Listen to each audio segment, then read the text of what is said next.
We've spoke about how to build with letting agents. We spoke about how to get landlords on board, but there is a third part to this jigsaw, all right? What about the tenants and guests? On this video, I'm going to share how you can make sure that you deliver for your customers. Simon here, rent-to-rent specialist and mentor, and on this video, I'm going to share with you things that I've learned over the past 5-6 years managing over 60 properties and looking after a lot of guests and tenants. Let's get straight into it. First things first, communication is key. All right, it doesn't matter whether you've got serviced accommodation guests or HMO tenants. The fact of the matter is you've got to communicate.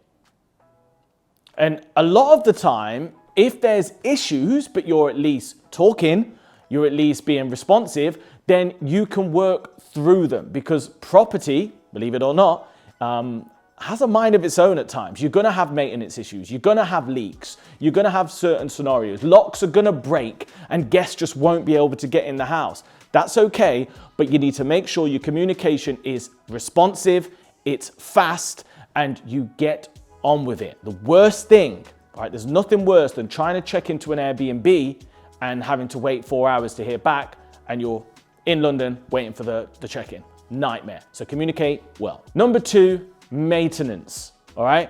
Maintenance is one of the most important things in terms of managing a property, because you could have the most beautiful property, but if you've got no hot water, trust me, your tenants, they're not going to be happy. So what you need to do is you need to build a power team. And once again, it's going to be about speed, it's going to be about responsiveness, and it's going to be about communication. Now, I've had scenarios where I've had massive leaks. I've had, we've had boiler issues where there's no hot water. We've had additional issues. We've had a flood, actually. Got a property towards the bottom of this hill, and when it rains really, really hard, the water manages to get its way in the door and floods the property. And all you can really do is just be as responsive as possible, get the things sorted, communicate effectively, and most guests and tenants will understand and they will work with you. Number 3 is just being a good human. And that means being kind to your tenants and guests, whether that be empathy, understanding, trying to do your best for them, being polite.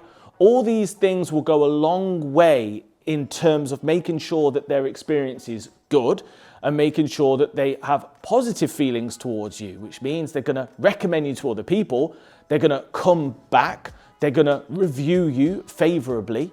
So I know at times it's gonna be annoying because you're having your dinner and a guest has got a maintenance issue, or a guest is locked out of a property, or a HMO house, you've got a bit of a confrontation in the house. But just remember, this is their primary needs, it's shelter. So be kind, always do your best for your tenants, and I promise you they will do their best for you. Remember, without them, there's no cash flow, there's no business. And last but not least, and I think a lot of us as property investors forget this, but customer service. You know that old saying, the customer is always right? And it's kind of linked to the previous point, but it's also not.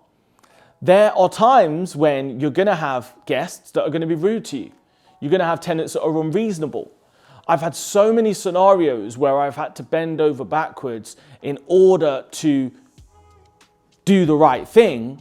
But once again, I remember the customer's always right. At the end of the day, they're paying your money. Without them, there's no cash flow. So whenever possible, grit, all right? Bear, no matter how hard it is to do, try your best to remember the customer's always right, give them the best experience, spread good karma, and it will come back to you, I promise you.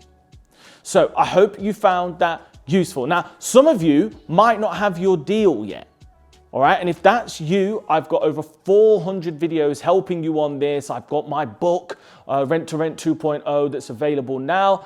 Go to simonsmithonline.com for your copy. But if you do have a deal, or maybe you've got several deals, I'm hoping that these key points will help you. Even if you just take one key thing away, it's going to aid you in your rent-to-rent journey, and it's going to make sure you do a better job for your SA guests and your HMO tenants. Hope you found it useful, and I'll see you in the next video.